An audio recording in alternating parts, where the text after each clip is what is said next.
Hey guys, it's your girl Lauren Gruber. I'm back with another reaction video. It's about a title. I'm reacting to Little Jeff Killer finally confesses what really happened that day, and we're right to this. After nearly a year of silence, Lil Jeff's killer has finally spoken out, revealing what really happened that day and what the cameras missed. I was like, damn, this is you know? And here's what you probably didn't know. Someone tipped off Trap City Rob, and that heads up is the only reason he stood on business that day. So who really backdoored Lil Jeff? Was it someone from the Bloodhound gang? And why did the rest just stand there, watching him get shot multiple times without ever firing back? All of those questions and more finally get answered in the killer's long-awaited confession. Let's get into it. A shocking revelation. In an unexpected turn of events, Lil Jeff's alleged killer, Trap City Rob, shared his point of view about what really went down. It appears that Lil Jeff left Trap City Rob with only one option: stand on business. Now, if you're not familiar with the backstory, let me bring you up to speed. On June 8, 2024, Bloodhound Lil Jeff, Q50, and one other dude were outstanding on business. In surveillance footage that was later released, Lil Jeff and his squad were caught chasing down a rival gang member in the heart of Trap City. So they claim Q50 was dead. How come he never got arrested for it? Like, did he shoot his gun, or is he just not in trouble? I just realized that. Like, if he was there, what did he get in trouble? As soon as the target was spotted. What it? Okay, so I just realized this. Even though I forgot what his name was, Trap something didn't get arrested, would it? Little Jeff mans get arrested because they was there? Because I know if you go like rob somebody's house and the person kills you, that's self-defense. They gonna get away with it, but you and your peoples is not gonna get away with it. Your people is gonna get charged with their murder. So is Little Jeff people gonna get charged with his murder, or they don't do that in Chicago? Because I know certain states, they don't give a damn if, you know what I'm saying, you ain't shoot or nothing. They don't care if you're the getaway driver. If somebody dies and it was self-defense on that other person's part, y'all gonna get arrested. Y'all gonna get charged for your man's murder. So is that gonna happen, or they don't do that in Chicago? They don't care. Chasing him down while letting out shots. The target, wearing bright yellow shorts, quickly ducks for cover and immediately runs straight into the porch of the next building in front of him. He was hit once in the chest, but he kept running for his life. I knew the Bloodhounds were bloodthirsty when I saw Lil Jeff wearing a black Nike hoodie and gray Nike joggers chasing his target straight onto the porch. For some reason, his homies did not go with him. They stood by their car while letting out shots at the car that dropped off the target. But this is where it gets interesting. The moment Lil Jeff Why would y'all leave him by himself? A dramatic turn of events unfolded. Bullets started First of all, out of the alley. I honestly feel like Lil Jeff should have just stopped right there. Once you get on somebody's yard, that's self-defense. It don't matter. I feel like he should just stop right there. You ain't get your target. You ain't get your target. Lil Jeff the type of person, he want to hit his target. He don't care what it costs him. He want to get his target. Because what? Some people are gonna like fuck it. Get dropped by someone from inside the house. From another perspective, you could hear a barrage of bullets and Lil Jeff's homies at the black SUV do not seem to be ducking or hiding from these bullets. I believe these bullets were being shot at Lil Jeff while he was on the ground. This means all his friends were watching him get stood over. They probably only fired a few pointless rounds towards the house. Seeing that Lil Jeff had already been hit multiple times, they turned around and ran back to the black SUV and waited for the opportunity to pick up his body. This point of view makes sense because the police marked a lot of shell casing next to the door, proving that damn, they didn't even. I mean, I understand they don't want to get shot, but it's like 6 of y'all want to him. Y'all 6 got guns. What the like? I don't want to put the blame on people, but if y'all gonna do some shit like this, y'all gotta make sure y'all all stay alive. Y'all gotta make sure y'all all, you know what I'm saying? Basically, y'all gotta watch each other back. So it was like Lil Jeff just went by himself while they were just. The pillar in front of the porch was. They all pointing at one car. Like, it's 6 of y'all. It should have been 3 on the car and 3 at him. It was impossible for Lil Jeff's homies to help him in the crossfire. However, it appears that the shooter jumped off the porch right after killing Lil Jeff and started buzzing his homies, chasing him back to the car. You can see the guy in the red jumpsuit, believed to be Q50, limping back to the car. How the fuck y'all know this? Probably caught a bullet in his foot. A Reddit user confirmed that. I noticed it when I first watched the video. They lowered their guns in distraught like, damn, our big homie just got stood over in front of us. And then they snap back into reality and start shooting at him. However, by that time, it was too late. Lil Jeff was shot in the chest almost 19 times, and you could see him collapse at the end of the video. But it didn't end there. After the rounds of bullets on Lil Jeff, his homies cycled back and picked him up. I thought he got shot at 9 times. So you telling me, oh, he definitely stood over him. 19 times in the chest? He wanted him dead. I understand that's self-defense, but damn, ain't that overkill? Another user said that matches up because they did say the guy was dropped off in a black SUV by his friend. I just looked up the address where the hit went down on Google Maps. Damn. It all makes sense. You can spot the silver Jeep parked opposite the black SUV. It was probably the camera from this house that captured the incident. When you pan the map a little, you will get the perfect view of the black SUV that served as the getaway route. Although Trap City Rob has been very low-key about the hit, maintaining a low profile and keeping it cool, he finally confessed. His confession not only revealed him as the shooter, but also gave another perspective of the operation, painting a perfect picture that the surveillance footage failed to capture. In an interview with Block 2 Block, Lil Jeff's killer confessed that he saw 6 people chasing down his homeboy. Damn. Okay. So is it I wouldn't even talk about this. Just touch it back, bro, because I see you got a whole different perspective. I've been in videos. I see that. I was like, damn, this shit's like, you know? Mm-hmm. It's crazy. Now that's a whole different perspective. How did he know there were 6 people there? The video that circulated online didn't show that amount. I guess that's where it trapped. City slipped up. However, despite how smoothly the counterattack went, Rob did not boast about it. He claimed that he was only doing what was necessary to secure his hood. This appears to be true because a resurfaced video shows Trap City Rob on the front porch of the building where Lil Jeff was killed, just chilling and observing his environment. A fan quickly observed that, for real, this dude like some troll. I mean, I don't see nothing wrong with what he did, because you don't know who could be in the house. It could be a kid in the house. It could be his mom in the house. I feel like every single body, even Little Jeff, if Lil Jeff was in that situation, like, you know what I'm saying?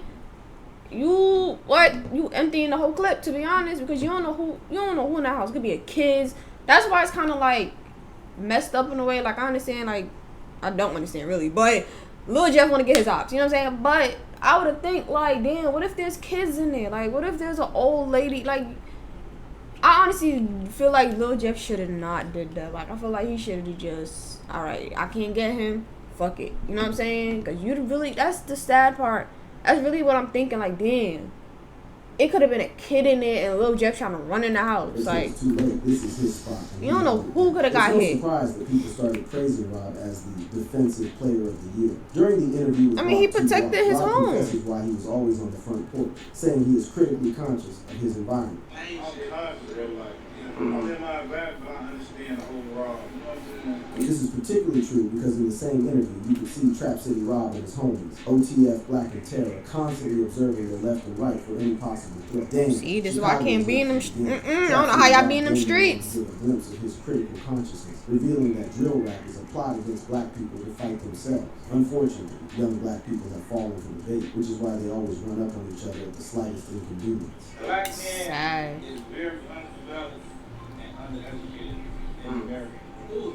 No, just listen, bro. When it comes to emotional intelligence, reasoning, keeping inside over shoes, that's not being emotionally intelligent. Trap City Rob's responses during this interview attracted several positive comments to the hood. One user commented, "Rob is what you call a grown man," and another quickly added, "These dudes are mature. Jeff was a little immature kid running up on some OGs. Jeff didn't think before he reacted. That's what separates a grown man from a little boy. OGs don't move the way Jeff did. OGs have rules and guidelines." The interviewer then reminded the trio about the viral meme on Reddit where Robert's face is photoshopped on Malcolm X's iconic photo with the caption, "Protect the track." The post suggests that Rob should run for president with the assurance that he would triumph in politics. Trap City Rob then acknowledged that he had seen the meme on Reddit, but he is not out to chase clout on the internet.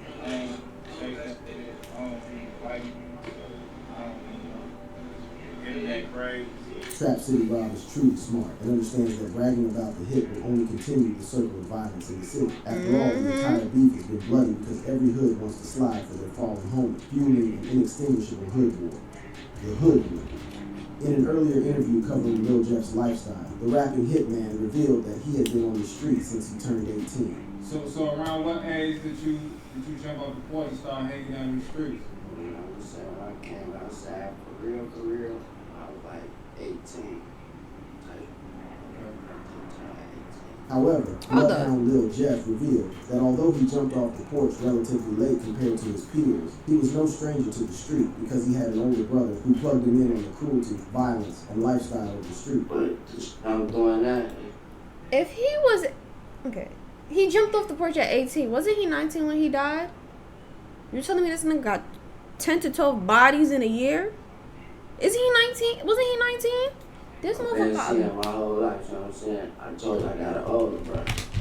Wait a minute. I've been seeing. In case you don't know, Lil Jeff's older brother's name is Jay Boogie. Interestingly, that's really his brother. In Trap City that ended the lives of young street boys, including Lil Jeff, started with gangsters like Jay Boogie. Now, what you should know is that Jay Boogie is about the same age group as Trap City Rock. And what's most important to note is that back in the day, these dudes were cool with each other. In the interview by Block 2 Block on YouTube, Trap City Rock he's 21. Two hoods used to be cool until the Bloodhounds stole their homies chain, and then everything went south. They know what they did.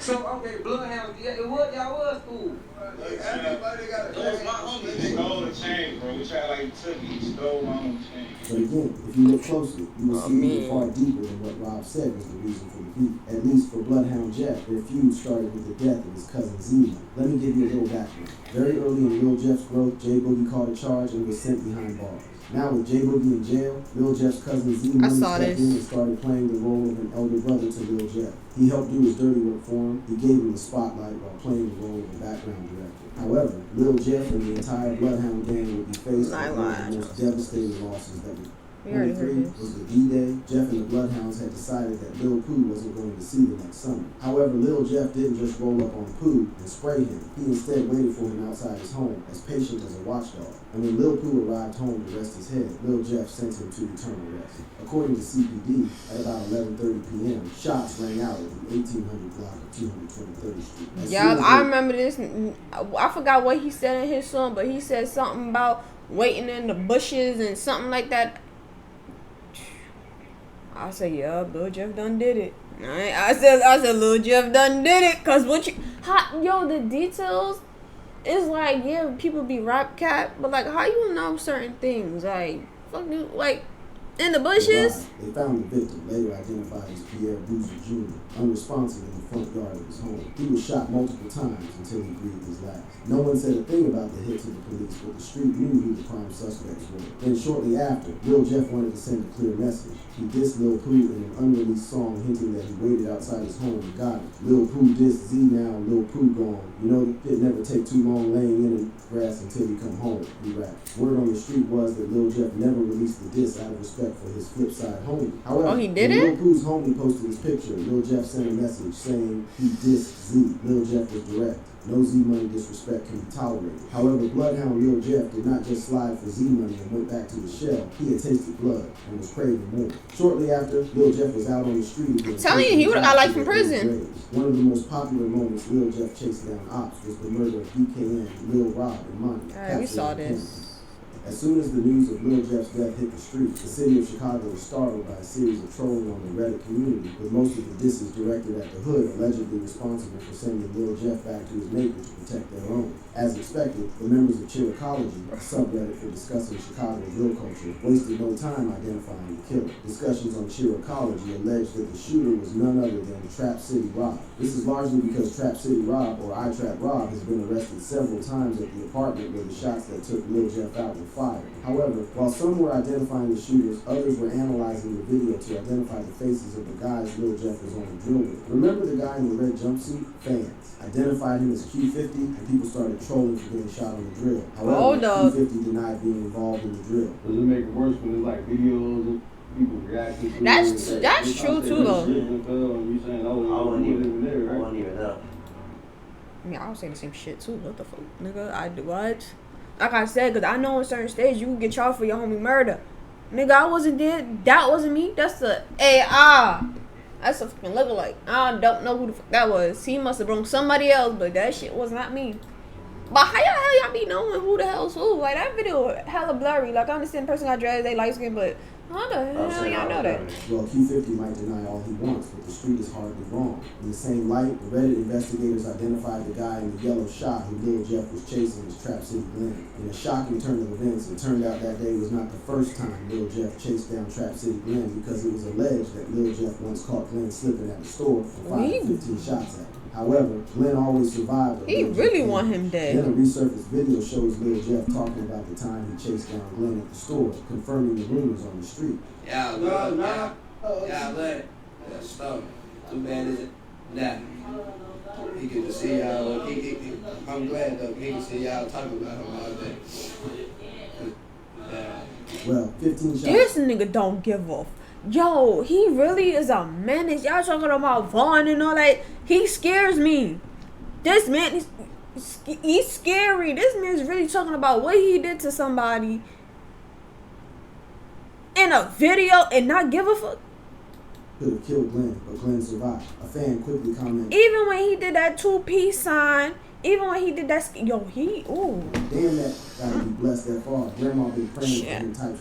However, Lil Jeff was bent on killing Glenn, and he was not going to give up after a trial. So he went out again. This time he was got. Y'all killed the ooh. Once y'all killed his cousin, he said fuck everything. He said fuck everything. Y'all ooh. Police documents show that I should have left his cousin alone. Robert Coleman was arrested in connection to the homicide. Authorities believe there was probable cause for the arrest of Trap City Rob because a witness identified and placed him at the crime scene where the shooting that killed Lil Jeff took place. According to the documents, surveillance officers spotted Trap City Rob entering and leaving his apartment on S. Rose Avenue armed with a black firearm. It is important to mention that the surveillance officers were aware that Trap City Rob was a convicted felon and gun offender who was not supposed to own a firearm at any point in time. The report says that when the police officers tried to get Trap City Rob under custody, Rob pulled away and refused to follow verbal instructions. He used dead weight to stiffen his body, making it difficult for the officer to handcuff him. The report states that Trap City Rob left the officer no choice but to employ control techniques, escort holds, and emergency takedown to get the arrestee in custody. During the struggle between Rob and the officer, a black-loaded firearm fell off Rob's thighs. At this point, Trap City Rob continued to resist arrest until another surveillance officer joined in and forced the cuffs on Rob's wrist. It was reported that because of Trap City Rob's body size and resistance, 2 handcuffs were used on him, which resulted in injuries on his right wrist. However, Trap City Rob's actions were not without consequences. According to the document, after being placed into the squad role, Coleman was transported directly to 2nd District lockup due to his actions and demeanor on scene. In a shocking turn of events, an investigation into Trap City Rob's involvement in the homicide failed to prove that Rob was the actual shooter. As a result, the murder charge labeled against him was dropped, but because he was caught with a gun as a convicted felon, the gun charge would stick and he would probably get some time in jail. However, following Trap City Rob's arrest, a series of reactions and rising controversies erupted on Reddit. Maybe because it wasn't the camera wasn't directly on him, so it could be that nigga killed him. He did. I mean, I wouldn't say I did either, but like, who else would have shot? They trying to say like because Jeff Mans was shooting, they killed. I don't think that. I ain't well versed on Illinois self-defense laws, but it is insane to me that anybody would be charged with murder in this situation. Was it because they kept shooting him? Another user responded, "Ain't no self-defense for overkill. Probably a couple shots." Yeah, that's what I'm saying though. That's overkill. That ain't no self-defense. 19 shots to the chest. To the chest. It's not like to the chest. Like to the chest. Like you looked at him. You saw him on the ground. You shot 19 times. You shot him in the chest. That's overkill. Over the fuck kill. That's over fucking kill. You wanted him dead. I feel like, I don't want to put this on nobody, but I feel like he knew that was Little Jeff. And because Little Jeff tried to kill him before, he said, "Motherfucker, I'm taking you flat out." I think that's what it was. But it's still self-defense. You know what I'm saying? Because motherfucker try to shoot you twice. I'm not gonna give you a third chance to actually kill me. But I feel like that's what it was. He was like, "Oh, that's Jeff. Yeah. We ain't doing this no more." I feel like that's what it was. Whether or not Lil Jeff's killer acted in self-defense, another Reddit user was concerned about dropping Rob's gun charge. The comment says, "Free it for that armed habitual who proved that day why made it a habit." And to be honest, most fans share the same perspective, which explains why Trap City Rob was praised for standing on business. He gonna always need a gun. It's almost like even if he's a felon. People like that's in the street, they gonna always need a gun. Like, they don't care about getting locked up. As long as they got their gun on them, they don't give a fuck how much years they get. As long as they got their gun on them. CPD started their investigation. But here's a big question. But that shit's fucked up though. I ain't gonna lie. The whole thing is like Lil Jeff should have just stopped for real. Like, he should have never just ran on his yard. Like, you can't get him. Like, that's what I'm saying. I feel like Lil Jeff really wanted to kill him. Like, he couldn't get him that first time at that store, so he was gonna run in his house and get him. But what's his name? Trap wasn't going for it. He said, you try to kill me a second time, I'm not going for it. It's not gonna be a third, fourth, fifth, 6, 7 times.